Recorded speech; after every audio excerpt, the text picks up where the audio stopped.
Le Real Madrid a déjà choisi sa première recrue de 2025. Trent Alexander-Arnold. Après Kylian Mbappé et Alphonso Davies, le Real Madrid s'attaque à un autre dossier. En effet, les Merengues sont très intéressés par Trent Alexander-Arnold. Le Real Madrid du futur prend forme. Depuis plusieurs années déjà, les pensionnaires du stade Santiago Bernabéu recrutent les meilleurs jeunes du moment pour dominer la planète football aujourd'hui et demain. Encadrés par les anciens comme Toni Kroos ou encore Luka Modric, les nouvelles stars madrilènes sont Vinicius Junior, 23 ans, Rodrigo, 23 ans, Federico Valverde, 25 ans, Eduardo Camavinga, 21 ans, Aurélien Tchouaméni, 24 ans, Brahim Diaz, 24 ans, Arda Güler, 19 ans, ou encore Jude Bellingham, 20 ans. Ils vont être rejoints cet été par Kylian Mbappé, qui à 25 ans fera presque office d'ancien. Le Français, dont le contrat s'achève cet été à Paris, va vivre son rêve au sein de la Casablanca comme révélé en exclusivité sur notre site. Il sera la recrue star des Merengues. Par ailleurs, ces derniers s'activent en coulisses pour recruter Alphonso Davies, 23 ans. Lié au Bayern Munich jusqu'en 2025, le polyvalent canadien viendrait occuper le poste de latéral gauche, malgré la présence de Ferland Mendy, 28 ans. Mais si Davies apprécie beaucoup la Premier League selon nos informations, il a récemment fait un pas en direction du Real Madrid puisqu'il a choisi d'y jouer dans le futur. Les Merengues craquent pour Alexander-Arnold. Il faudra encore se mettre d'accord avec les Bavarois, qui demanderont un gros chèque pour leurs joueurs. Bien lancés, les Espagnols comptent à présent renforcer le poste de latéral droit où Dani Carvajal, 32 ans, prend de l'âge. Lucas Vázquez, 32 ans, qui est aussi aligné à cette position, arrive à la fin de son bail à Madrid cet été. Il devrait prolonger son bail d'une saison. Ensuite, les dirigeants ibériques estiment qu'il faudra passer à autre chose en 2025. Ils préparent donc la suite et ont d'ailleurs une cible en tête. Selon les informations de Relevo, ils visent Trent Alexander-Arnold, 25 ans. Le profil et la polyvalence du joueur de Liverpool, qui reste jeune, intéressent énormément les recruteurs madrilènes pour l'année prochaine.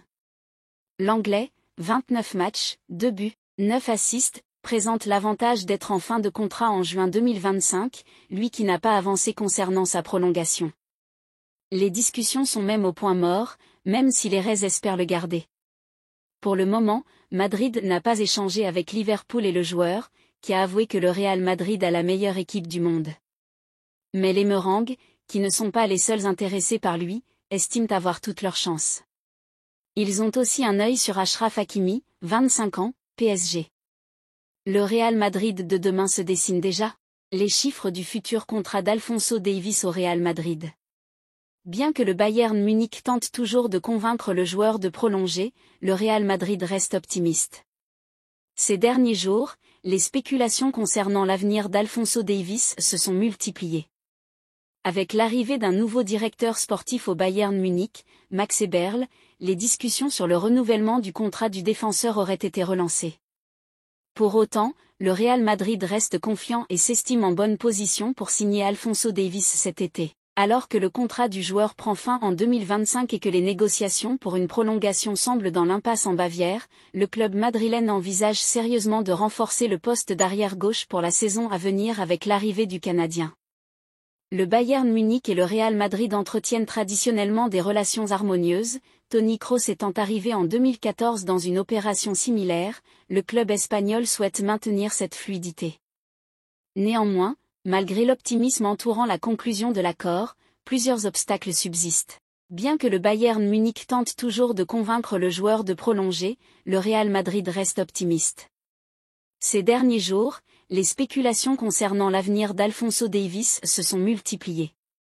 Avec l'arrivée d'un nouveau directeur sportif au Bayern Munich, Max Eberl, les discussions sur le renouvellement du contrat du défenseur auraient été relancées.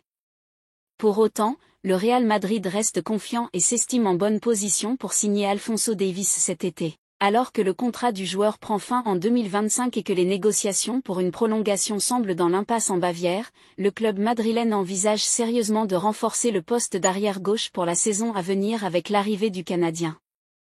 Le Bayern Munich et le Real Madrid entretiennent traditionnellement des relations harmonieuses, Toni Kroos étant arrivé en 2014 dans une opération similaire, le club espagnol souhaite maintenir cette fluidité.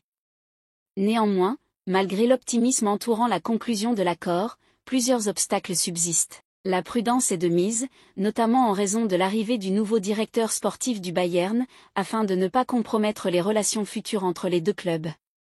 Ainsi, le Real Madrid laisse à Davies le soin d'entamer les discussions avec son club actuel, en clair leur faire comprendre qu'il souhaite partir, tout en sachant que le Bayern ne pourra pas rivaliser avec l'offre salariale proposée.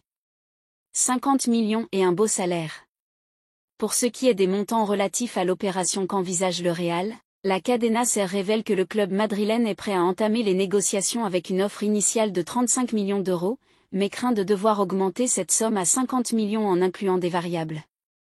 Cependant, le club madrilène espère parvenir à un accord satisfaisant pour toutes les parties impliquées, tout en maintenant des relations respectueuses avec le Bayern Munich. Pour ce qui est du salaire, le Real Madrid, toujours selon la SER, compte proposer au défenseur canadien la somme de 10,5 millions d'euros nets par saison, un montant sur lequel le Bayern Munich ne peut pas s'aligner, sous peine de déstabiliser la grille salariale. À ce jour, le joueur le mieux payé de l'effectif bavarois est Harry Kane, et il perçoit un peu moins de la moitié de ce que propose le Real à Davies. Les 3 plans d'Ancelotti pour affronter City. Le 9 avril prochain, le Real Madrid recevra Manchester City au Bernabéu. Pour ce match capital, Carlo Ancelotti dispose de 3 grandes options tactiques. Pendant plusieurs mois cette saison, le Real Madrid a disputé des matchs pratiquement tous les 3 jours. 13 rencontres entre janvier et février, par exemple. Le calendrier leur permit de faire une pause actuellement avec la trêve nationale, à laquelle participent 14 joueurs de l'équipe première. À leur retour, le Real recevra l'Athletic Club le dimanche 31 et ne jouera plus jusqu'au 9 avril, lorsqu'ils affronteront Manchester City au Santiago Bernabéu, en quart de finale aller de la Ligue des Champions.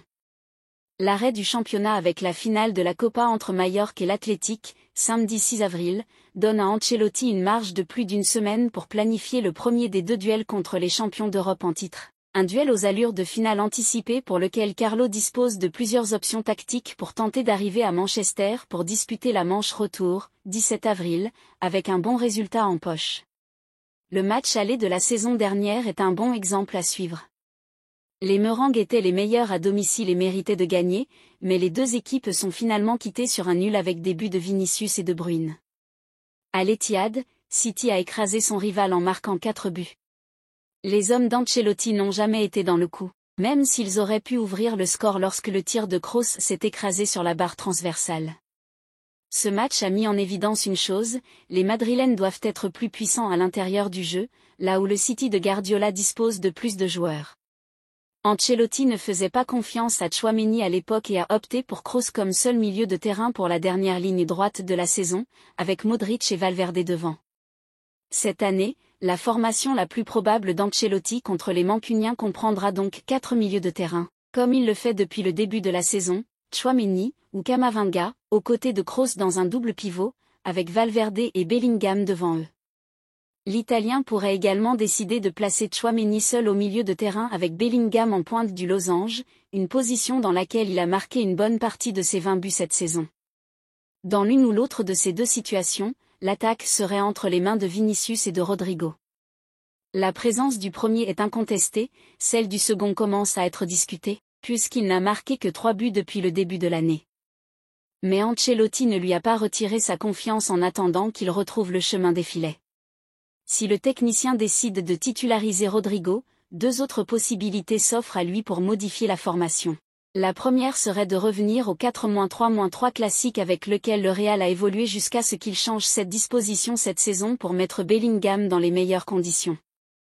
L'autre formule possible est un 4-2-3-1 qui permet à l'équipe d'être plus compacte au milieu, avec un double pivot et un meneur de jeu qui, dans ce cas, serait Brahim, laissant à Bellingham le rôle de faux neuf avec des options pour reculer et permettre à l'Espagnol de se déplacer à droite, son poste de prédilection.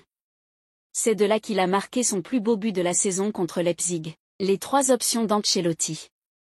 4 milieux de terrain et 2 attaquants, le 4-4-2 qui a si bien réussi au Madrilène cette saison, une formation avec laquelle ils n'ont perdu qu'un seul match sur 29 en Liga. La disposition initiale serait une ligne de 4 pour mieux équilibrer les flancs, mais il est possible de former un losange pour donner à Bellingham plus de possibilités d'entrer dans la surface de réparation. Un retour au classique, un 4-3-3 classique que les Madrilènes connaissent parfaitement et qui ramène Vinicius dans sa zone d'origine, l'aile, bien qu'il se soit senti à l'aise ces derniers temps dans une position de pur finisseur. Sur le papier, ça pourrait fonctionner, mais l'expérience contre Leipzig au Bernabeu soulève de nombreux doutes. Brahim milieu offensif et Bellingham devant, un 4-2-3-1 déjà vu cette saison, une formation qui permet à l'équipe de se replier rapidement au milieu, ce qui l'empêche d'être facilement divisée. Ce qui n'est pas négligeable face à City, spécialiste du jeu à l'intérieur. Brahim Diaz prendrait alors la place de Rodrigo Goes dans le 11. JT Foot Mercato, Kylian Mbappé a forcé la décision finale de son transfert au Real Madrid. Kylian Mbappé a forcé la main à sa mère pendant les négociations avec le Real Madrid. De son côté, Eduardo Camavinga a déjà trouvé sa reconversion post-carrière. Enfin, la grosse mise au point d'Aurélien Tchouaméni sur la vidéo polémique. FC Barcelone, Joan Laporta promet l'enfer au Real Madrid avec Kylian Mbappé. Joan Laporta lors d'un discours sous les yeux de Xavi. Dans un entretien accordé au Mundo Deportivo, le président du FC Barcelone Joan Laporta a eu des mots durs sur Kylian Mbappé et son arrivée au Real Madrid. Ces dernières années, le Real Madrid semble avoir pris une longueur d'avance dans sa rivalité avec le FC Barcelone. Si le club catalan arrive tout de même à rester dans le coup sportivement, vainqueur de la Liga la saison dernière, au niveau de la structure du club et de l'aspect financier, c'est loin d'être le cas. Le Barça continue de s'enfoncer dans une crise économique et essaie tant bien que mal de rester compétitif avec peu de moyens. Mais dans un football de plus en plus excessif, difficile pour les Blaugrana d'exister et d'être un vrai concurrent au Real Madrid pour attirer les plus grands joueurs de la planète. De leur côté, les Merengues parviennent toujours à s'en sortir et cet été, ils vont réaliser un nouveau gros coup.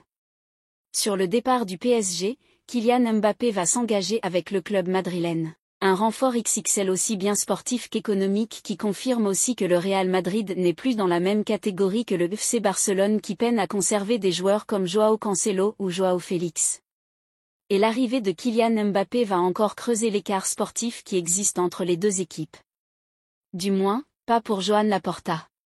Dans un entretien accordé au Mundo Deportivo, le président du Barça a tenu un discours assez pessimiste envers l'international français et le Real Madrid. Real Madrid, Kylian Mbappé pensait être à l'origine du clash Bellingham-Tchouaméni. Kylian Mbappé un élément perturbateur ?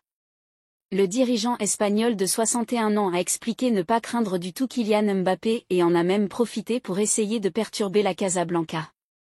Est-ce que je suis envieux du Real Madrid pour Mbappé ? Pas du tout, pas du tout. En plus, je ne sais pas s'ils le feront ou non. On verra. A-t-il d'abord lancé avant d'être relancé sur la probabilité que l'attaquant du PSG débarque cet été.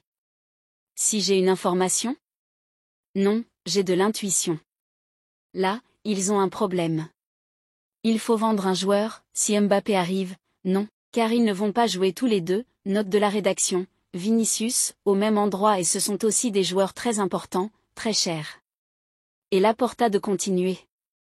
Et d'ailleurs en parlant de chiffres, c'est certain que cela va causer des problèmes dans le vestiaire.